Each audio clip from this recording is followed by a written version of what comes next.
This primitive ordnance factory made 30,000 kukris for the Gurkhas in Borneo and Malaya.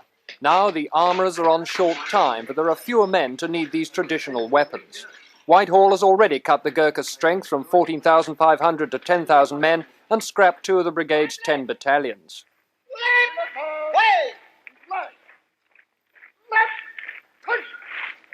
At Dharan, the Gurkha recruiting base in East Nepal, everyone is well aware that the British Army's withdrawal from the Far East could mean the end of the Gurkhas and their 150-year-old link with Britain. The ties between the British and these tough fighting men from the foothills of the Himalayas are particularly strong.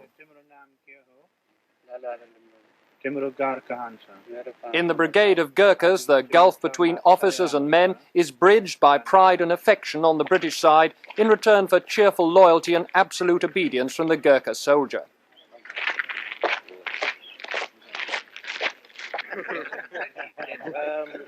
The British officers are gloomier than their men about the future. They think that if the strength of the Gurkhas drops much below the 10,000 figure now set, the Ministry of Defence will argue that the brigade has become totally uneconomic and should be abolished. A lot of people were rather generous, I'm sorry to say this, but they were rather generous, including the Hickey. They paid 700 chips for that.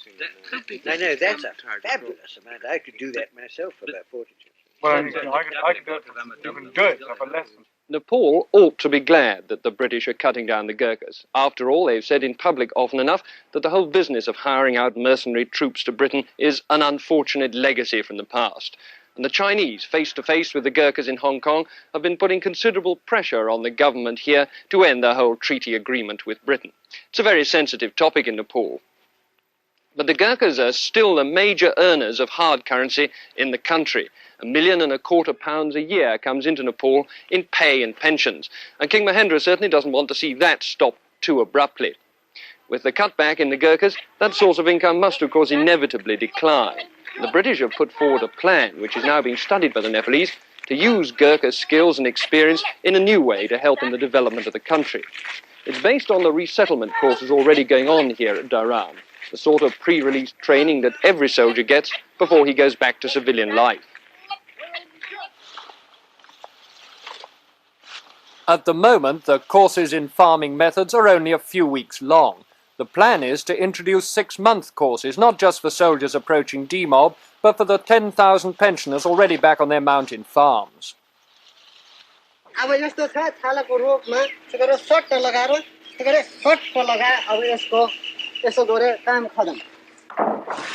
The king wants to use the relative sophistication of the Gurkhas as much as possible. They'll get political training as well as learn how to build houses. And there could be medical instruction based on the 70-bed hospital at Dharan. All depends on the British Treasury. The sum being mentioned at present, £40,000, doesn't sound very generous.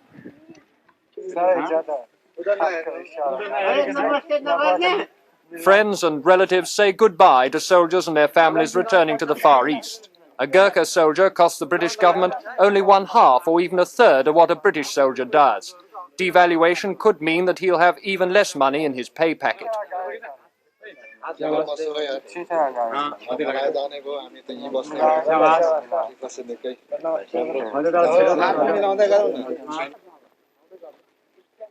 Bikram Bahadur Rai is going home. He's finished his army service. Behind him in her best sari walks his wife and porters carrying his possessions. His pension, not more than 30 shillings a month.